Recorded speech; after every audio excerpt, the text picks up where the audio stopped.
நமக்கு ஒரு செய்தி வந்தால் முதலில் அது உண்மையா பொய்யாங்கிறத என்ன செய்யணும். நமக்கு தேவைப்பட்ட செய்தியாக இருந்தால் உண்மையா பொய்யா என்று சொல்லி ஆராயணும்.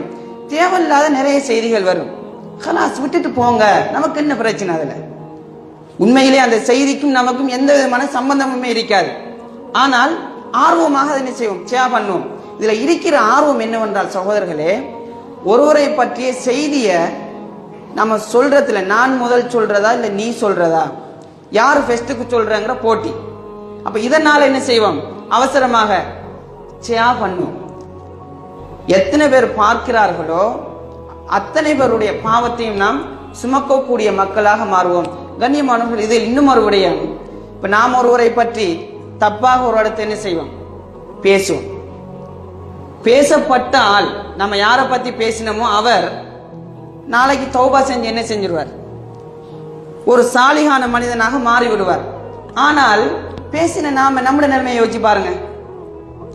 அவர் தௌபா செஞ்சு உள்ளுக்கு வந்துடுவார், அல்லாஹ் தஆலா பாவங்களை மன்னிச்சிடுவான்.